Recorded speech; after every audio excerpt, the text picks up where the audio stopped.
틀면은 맨날 나오는 광고 많잖아요. 먹는 콜라겐에 대해서. 그걸 보실 때마다 나 저거 먹어야 되나 말아야 되나 이렇게 고민이 많으셨을 텐데, 안녕하세요. 피부 알려주는 언니, 피부 언니 홍쌤입니다. 원장님, 주변에서 피부 관리에는 콜라겐이 중요하다고 하잖아요. 네. 도대체 콜라겐이 뭔가요? 피부 하면은 뭐 콜라겐을 지켜야 된다, 콜라겐이 빠져나가는 걸 막아야 된다, 이렇게 콜라겐 많이 아시는데요. 콜라겐은 우리 몸속에 있는 결합 조직의 하나로 교원 물질이라고 보시면 되고요. 대부분의 세포들을 이렇게 결합시켜주는 성분이기 때문에 관절이라든지 피부라든지 뼈라든지 머리카락 뭐 이렇게 이제 없는 곳이 없는 굉장히 중요한 성분이라고 보시면 되는데요. 콜라겐이 이제 몸속에 여러 군데 있지만 콜라겐 1번 성분이 피부에 대부분 이제 분포하는 콜라겐이라고 보시면 됩니다. 1형 같은 경우는 피부를 받쳐주는 골격 같은 역할이라고 보시면 돼요. 우리 건물을 세울 때 보통 시멘트 붓기 전에 철근을 먼저 세우잖아요. 이런 철근 구조라고 생각을 하시면 좀 이해가 쉬우실 것 같습니다. 그런데 이 콜라겐 같은 경우는 20대 이후부터는 이런 철근 구조들이 점점 소실되고 빠져나가고 무너지고 하면서 주름도 깊어지고 피부도 얇아지고 이렇게 노화가 진행된다고 보시면 됩니다. 그러면 닭발이나 돼지 껍데기 같은 거를 많이 먹으면 피부에 좋다는 얘기를 들은 적이 있는 것 같은데, 네네. 이런 음식들이 정말 피부에 영향을 줄까요? 닭발이나 뭐 족발에 있는 피부 조직 그런 거에 사실 콜라겐 성분이 많은 거는 맞아요.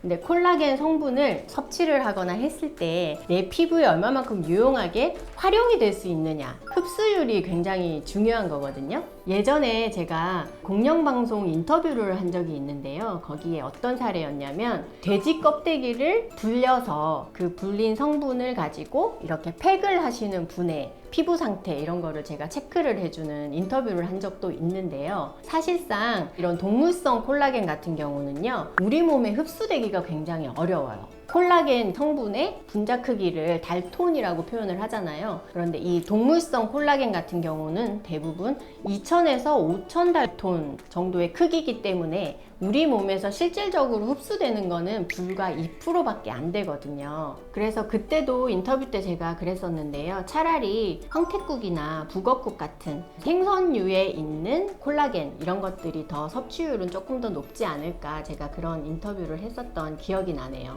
그럼 시중에 판매되는 먹는 콜라겐을 섭취하게 되면 피부 탄력에 효과가 있나요? 콜라겐 단독만 있는 거를 섭취하셔가지고는 피부 개선을 크게 보기가 힘들어요. 그래서 피부 속에 피부 아세포라는 거를 증진시키는 비오틴과 같이 콜라겐을 섭취했을 때는 그냥 단독으로 섭취한 것보다요, 피부 밀도가 24.7% 증가했다, 그리고 피부 수분도가 28% 정도 증가했다, 그리고 피부 탄력 면에서도 17% 정도 증가한 걸로 나와 있는 논문이 있어요. 콜라겐 단독으로 흡수했을 때 이런 여러 가지 척도들이 겨우 9에서 10% 정도 증가를 했거든요. 그래서 비오틴이라든지 히알루론산이라든지 뭐 엘라스틴 이렇게 피부를 같이 구성하고 있는 복합체로 드시면 좋고요. 콜라겐은 흡수율이 관건인 만큼 분자 크기도 굉장히 중요한데요. 300에서 500달톤 정도의 분자 크기를 가진 콜라겐을 섭취하시는 것이 필요하다고 보겠습니다.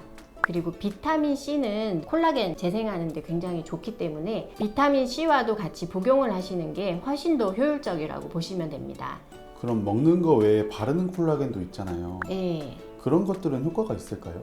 이것을 바르시게 되면은 일시적으로라도 피부의 수분을 지켜주고요, 탄력을 개선시키는 그런 효과는 있다고 되어 있습니다.